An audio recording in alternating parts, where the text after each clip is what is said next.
সম্মানিত দর্শক, আজ আমি আপনাদের কাছে এমন একটি ছোট্ট আমল বলবো যে আমলটা করার কারণে মাত্র 3 দিনেই আপনার বিবাহ হবে। হ্যাঁ, মাত্র 3 দিনেই আপনার পছন্দ মোতাবেক জায়গায় বিবাহ হবে এবং আপনার পছন্দ মোতাবেক ছেলে হোক বা মেয়ে হোক, আপনার পছন্দ মোতাবেক জায়গায় বিবাহ হবে। প্রিয় দর্শক, আপনি যদি আমার চ্যানেলে নতুন হয়ে থাকেন তাহলে দয়া করে আমার চ্যানেলটি সাবস্ক্রাইব করে পাশেই থাকবেন, যাতে করে আপনার কাছে দোয়ার ভিডিও এবং আমলি ভিডিও পৌঁছে। তো প্রিয় দর্শক, আল্লাহ তাআলা কুরআনুল কারীমে বলেছেন, ওয়ালিল্লাহিল আসমাউল হুসনা ফাদউহু বিহা। আল্লাহ তাআলার সুন্দর সুন্দর কিছু নাম রয়েছে, সে সমস্ত নামগুলির দ্বারা তোমরা ডাকো। আল্লাহ তাআলা নাম উল্লেখ করে করে দোয়া করলে দোয়া অবশ্যই কবুল করেন। আল্লাহ তাআলা দোয়া যে কবুল করেন, এই অঙ্গীকার কুরআনুল কারীমে অন্য আয়াতে আছে। উদউনি আস্তাজিব লাকুম। আল্লাহ তাআলার নাম ধরে ধরে দোয়া করলে অবশ্যই আল্লাহ তাআলা দোয়া কবুল করেন এবং আল্লাহ তাআলা আমাদের ডাকে সাড়া দেন। তো আমরা যদি আল্লাহ তাআলাকে ডাকার মতো ডাকি এবং দোয়া করার মতো যদি দোয়া করি, তো অবশ্যই আল্লাহ তাআলা আপনার পছন্দ মোতাবেক জায়গায় বিবাহ করিয়ে দিবেন। আমলটা হচ্ছে যে সর্বপ্রথমে অজু করে নিতে হবে। অজু করে পবিত্রতা অর্জন করতে হবে। দ্বিতীয় স্টেপে হচ্ছে যে কোনো ইস্তেগফার 3 বার পড়তে হবে। আস্তাগফিরুল্লাহাল্লাযী লা ইলাহা ইল্লা হুয়াল হাইয়ুল কাইয়্যুম, এইটা পড়তে পারেন বা ইস্তেগফার পড়তে পারেন, যেমন আস্তাগফিরুল্লাহ পড়তে পারেন। 3 নাম্বার হচ্ছে যে কোনো দরুদ শরীফ, আপনি যে দরুদ শরীফে পারেন না কেন সেটা 3 বার পড়তে হবে।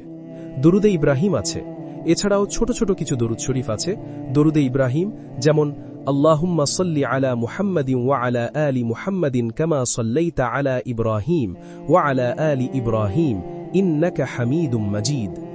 আল্লাহুম্মা বারিক আলা মুহাম্মাদিন ওয়া আলা আলি মুহাম্মাদিন কামা বারাকতা আলা ইব্রাহিম ওয়া আলা আলি ইব্রাহিম ইন্নাকা হামিদুম মাজিদ পড়তে পারেন। এছাড়াও ছোট ছোট দরুদ শরীফ আছে, যেমন সাল্লাল্লাহু আলাইহি ওয়াসাল্লাম পড়তে পারেন।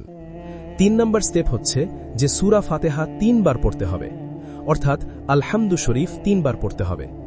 আলহামদু শরীফ আপনি যেরকম ভাবে পারেন, তবে সবচেয়ে উত্তম হচ্ছে সুন্দর করে উচ্চারণ করে করে পড়তে হবে। সূরা ফাতিহার পরে দোয়া করলে অবশ্যই কবুল হয়।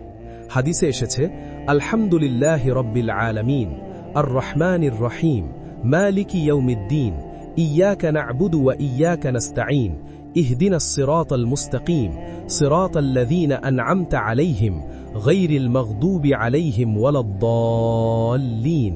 এইভাবে পড়বেন।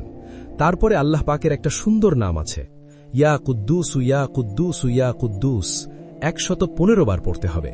যদি আপনারা আমার চেয়েও যদি সুন্দর করে পড়তে পারেন, তাহলে সুন্দর করে পড়ে আল্লাহ তাআলার কাছে দোয়া করবেন। দোয়া করার পরে 3 বার দরুদ শরীফ পড়বেন, বাস আপনার আমল শেষ। এইভাবে আমলটা করতে হবে। যদি আমল করেন, অবশ্যই আল্লাহ তাআলা আপনার 3 দিনের মধ্যে রেজাল্ট দেখিয়ে দিবেন ইনশাআল্লাহ। কোরআনের আয়াত এবং হাদিস এবং আল্লাহ তাআলার নাম আপনাকে কখনো ধোঁকা দিবে না। দুনিয়ার সমস্ত জিনিস আপনাকে ধোঁকা দিতে পারে, কিন্তু কোরআনের আয়াত, আল্লাহ তাআলার নাম আপনাকে কখনো ধোঁকা দেবে না। আপনি ইকিন করে বিশ্বাস করে আমল করেই দেখুন, ইনশাআল্লাহ আপনি রেজাল্ট পেয়ে যাবেন। যদি ভিডিওটি আপনার কাছে ভালো লাগে, তাহলে চ্যানেলটি সাবস্ক্রাইব করে পাশেই থাকবেন এবং অন্য ভাইদের কাছে ভিডিওটি শেয়ার করে দিবেন, যাতে করে তারা এ ধরনের মুসিবত থেকে পরিত্রাণ পায়। আপনার জন্য সাদকায়ে জারিয়া হবে।